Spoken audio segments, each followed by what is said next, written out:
আজই ডাউনলোড করুন আর এনজয় করুন আপনার পছন্দের শো। আশি, তুমি আমার জীবনে আসার পর থেকে আমার প্রত্যেকটা বিপদে, আমার প্রত্যেকটা খারাপ সময় বন্ধুর মতো আমার পাশে থেকেছো। আমাকে ভরসা দিয়েছো, মনের জোর দিয়েছো। দাদা দাদা এক্সট্রিমলি সরি, একটু লেট হয়ে গেল। ড্রেসটা দিয়ে দিয়েছে তো, আমি চটপট মেকআপ করে নিচ্ছি, আপনি চিন্তা করবেন না। হ্যাঁ বলুন। বলছি আমি তোমাকে দিয়ে আর গান গাওয়াতে পারবো না।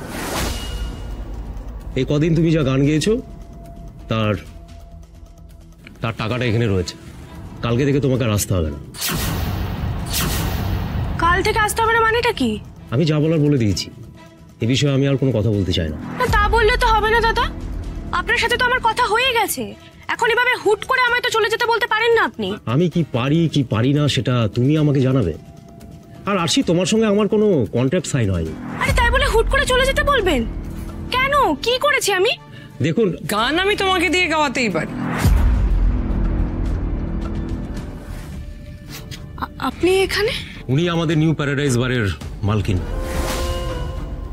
দামিনী ম্যাডাম এই বারের মালকিন? ইয়েস আরশি, দেখো তোমার আমার দুজনেরই সময় কম। কাজের কথাটা সেরে ফেলি। পুলিশ এখনো জেজেকে চার্জশিট দেয়নি, তাই আমি চাই পুলিশ চার্জশিট দেওয়ার আগে তুমি নিজে মধুবনীকে কনভিন্স করো, যাতে মধুবনী নিজে পুলিশকে বলে এটা ও আর জেজের একটা মিসআন্ডারস্ট্যান্ডিং। এটাও পুলিশকে বললেই জেজের শাস্তিটা অনেকটা কমে যাবে। তুমি আমার এই ছোট্ট কাজটা করে দাও, আর তোমার ওই বাড়ি গান গাওয়াটা থেকে যাবে। নিজের চাকরি বাঁচানোর জন্য মধুদির সাথে এই বেইমানিটা আমি করতে পারতাম না স্যার। ওনার কুলাঙ্গার ছেলে মধুদির সাথে যে অন্যায়টা করেছে তার শাস্তি ওকে পেতেই হবে। স্যার, আমি এই শর্তে রাজি না হয়ে ঠিক করেছি না বলুন? সত্যি আসে, আমি তোমাকে যত দেখি না ততই অবাক হয়ে যাই। হ্যাঁ, একদম ঠিক কাজ করেছো তুমি। এই জন্যই তোমাকে এত ভালো লাগে, জানো তো। এইটুকু বয়সে এত সাহসী স্পষ্টবাদী মানুষ আজকাল খুব কমই দেখা যায়। হ্যাঁ, এটা ঠিক, মাঝে মাঝে তুমি ভুলভাল ডিসিশন নিয়ে ফেলো, কিন্তু তাতে কারোর ক্ষতি হয় না, লাভই হয়। আমি না তোমার কাছ থেকে অনেক কিছু শিখি, জানো তো। এই দুনিয়ায় বাঁচতে গেলে দাপটের সঙ্গে মাথা উঁচু করে বাঁচা উচিত। I am proud of you আরশি।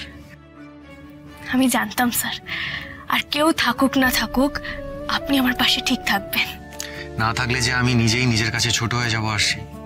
আরশি, তুমি আমার জীবনে আসার পর থেকে আমার প্রত্যেকটা বিপদে, আমার প্রত্যেকটা খারাপ সময় বন্ধুর মতো আমার পাশে থেকেছো।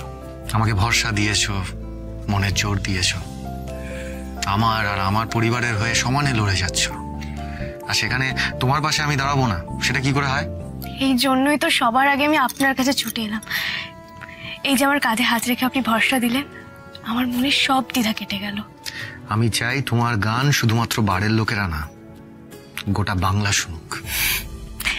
সে না হয় বুঝলাম, কিন্তু আমার মতো এই ছাপোষা মেয়েকে কে সুযোগ দেবে বলুন? বজরংবলী মাথার উপর থাকলে সেই সুযোগ ঠিক পেয়ে যাবে।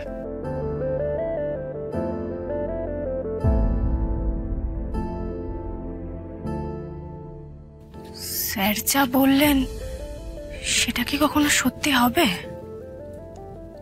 সত্যি কি আমার কাছে এরকম সুযোগ আসবে?